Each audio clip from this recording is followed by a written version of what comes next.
हैं और करना चाहते हैं, या ऐसा कोई भी एग्ज़ाम जिसमें साइंस आती है, तो मैं आज ऐसे PYB क्वेश्चन लेकर आया हूँ। ग्रुप डी रेलवे ने जो अभी तक क्वेश्चन पूछे हैं मेंडलीव की आवर्त सारणी से संबंधित, उन क्वेश्चन को मैं आपके सामने आज ला रहा हूँ। ठीक है दोस्तों, तो यदि आपने हमारा चैनल सब्सक्राइब नहीं किया है तो सब्सक्राइब कर लीजिए और बेल आइकन को प्रेस कर लीजिए और लाइक कीजिए, शेयर कीजिए अपने दोस्तों के साथ। ठीक है, तो बढ़ते हैं अपने क्वेश्चन पर। तो देखते हैं पहला क्वेश्चन क्या है। तो आज हमारा पहला क्वेश्चन देखिए, तो आवर्त सारणी का आविष्कार किसने किया था। ठीक है, जो हमारा पहला क्वेश्चन है वो क्या है, आवर्त सारणी का आविष्कार किसने किया। ठीक है, तो आवर्त सारणी का आविष्कार किसने किया, तो आपको पता होना चाहिए इसका आंसर क्या है, तो दिमित्री मेंडलीव। ठीक है, तो मेंडलीव ने आवर्त सारणी का आविष्कार किया था। अगर बात करें आधुनिक आवर्त सारणी की, किसकी, आधुनिक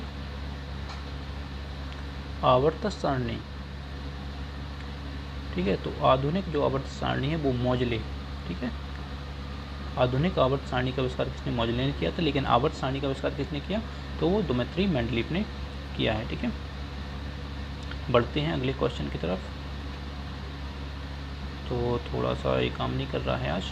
तो मेंडलीव देखिए, तो मेंडलीव ने आवर्त सारणी का आविष्कार 1869 ईस्वी में किया। कब किया, 1869 ईस्वी में किया था। मेंडलीव के आवर्त सारणी के नियम के अनुसार तत्वों के जो भौतिक तथा जो रासायनिक गुण हैं वो परमाणु भार, ठीक है, किस पे हैं, तो इनने परमाणु भार के अनुसार आधुनिक आवर्त सारणी को बनाया था। ठीक है, तो तत्वों के जो भौतिक तथा रासायनिक गुण हैं वो परमाणु भारों के आवर्त फलन होते हैं।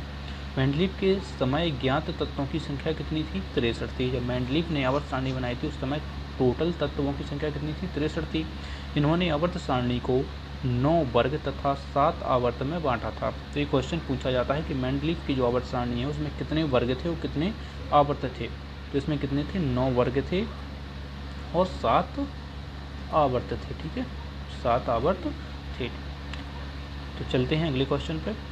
तो मेंडलीव का आवर्तीय नियम किस पर आधारित था, तो न्यूट्रॉनों की संख्या पर, परमाणु क्रमांक पर, परमाणु द्रव्यमान पर, परमाणु त्रिज्या पर। तो अभी आपने देखा वो किस पर था, परमाणु द्रव्यमान पर आधारित था। ठीक है, किस पर था, परमाणु द्रव्यमान पर आधारित था। अगला क्वेश्चन है, तो मेंडलीव के आवर्त नियम के अनुसार तत्वों को आवर्त सारणी में के आधार पर व्यवस्थित किया गया था। तो बढ़ते परमाणु क्रमांक पर, घटते परमाणु क्रमांक पर, घटते परमाणु द्रव्यमान पर और बढ़ते परमाणु द्रव्यमान पर।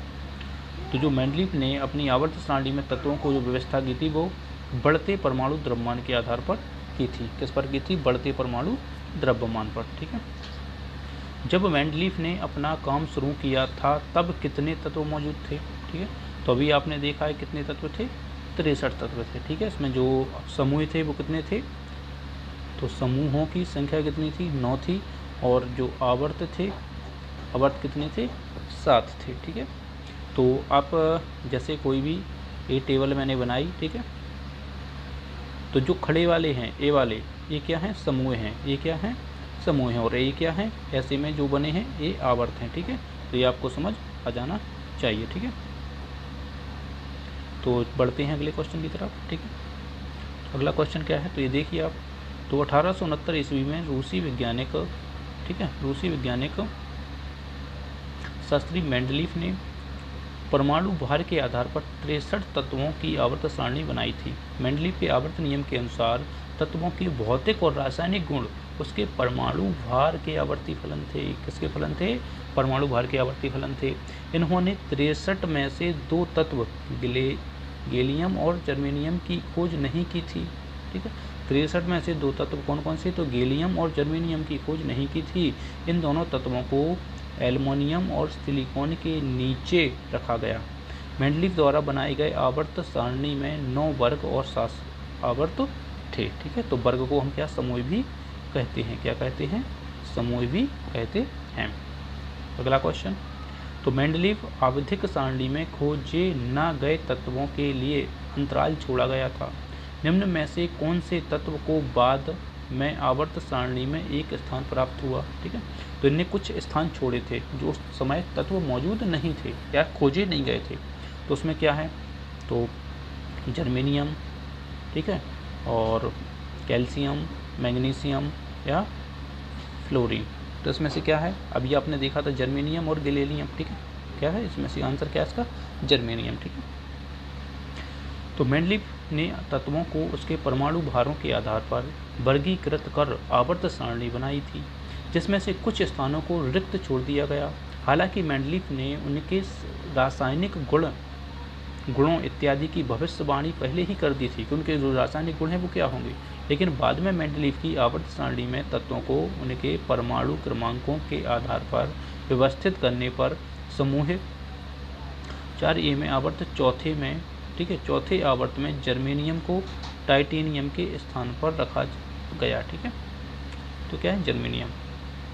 तो मेंडलीफ की आवर्त सारणी में बाद में खोजे जाने वाले तत्वों के लिए जगह छोड़ी गई थी। निम्न में से किस तत्व को आवर्त सारणी में बाद में जगह मिली, क्या है जर्मेनियम, अभी हाल आपने देखा, ठीक है।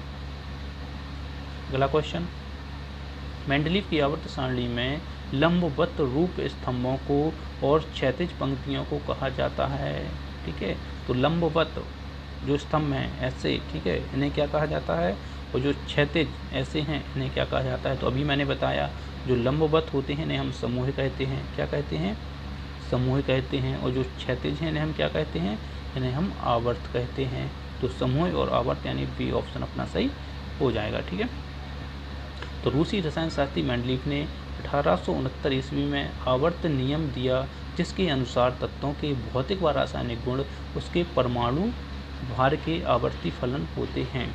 इसी आधार पर मेंडलीफ ने तत्कालीन ज्ञात सभी 63 तत्वों को 7 क्षैतिज पंक्तियों व 9 ऊर्ध्वाधर कॉलमों में सारणीबद्ध किया। क्षैतिज पंक्तियों को क्या कहा जाता है, आवर्त कहा जाता है, ऊर्ध्वाधर को क्या, या तथा लंबवत स्तंभों को वर्ग या समूह कहा जाता है, ठीक है, क्या कहा जाता है। थोड़ा साइज छोटा कर लेते हैं पेन का। तो चलते अगले क्वेश्चन पर बढ़ते हैं। तो मेंडलीफ की आवर्त सारणी में क्षैतिज स्तंभों को क्या कहा जाता है, तो ये फिर से क्वेश्चन आया है, ठीक है। तो जो क्षैतिज स्तंभ होते हैं इन्हें क्या कहा जाता है, इसको हम क्या कहते हैं, आवर्त कहते हैं, क्या कहते हैं, आवर्त कहते हैं। पढ़ते हैं अगले क्वेश्चन पर। तो मेंडलीफ ने आवर्त सारणी में तत्वों को 7 क्षैतिज पंक्तियों व 9 ऊर्ध्वाधर कॉलमों में सारणीबद्ध किया। क्षैतिज पंक्तियों को आवर्त कहा जाता है तथा ऊर्ध्वाधर को क्या कहा जाता है, वर्ग या ग्रुप या समूह कहा जाता है।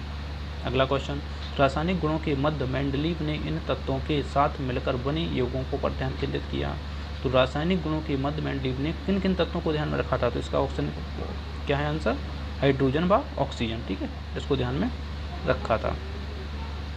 अगला क्वेश्चन, ठीक है, तो थोड़ा सा पेन हमारा काम नहीं कर रहा है दोस्तों, ठीक है, देखते हैं अगला क्वेश्चन। तो हाइड्रोजन तथा ऑक्सीजन, ठीक है, तो हाइड्रोजन और ऑक्सीजन अभिक्रियाशील तत्व हैं, लगभग सभी तत्वों के साथ यौगिक बनाते हैं, और इसीलिए मेंडलीफ ने रासायनिक गुणों व मुख्य हाइड्रोजन व ऑक्सीजन से बने यौगिकों को अध्ययन किया, ठीक है। इसके बाद अगला देखते हैं। तो मेंडलीफ की आवर्त सारणी में तत्वों के गुणों को उनके का आवधिक स्वभाव माना जाता है, किसका, तो अभी पढ़ते जा रहे हैं, क्या है, परमाणु द्रव्यमान, क्या है, परमाणु द्रव्यमान, ठीक है।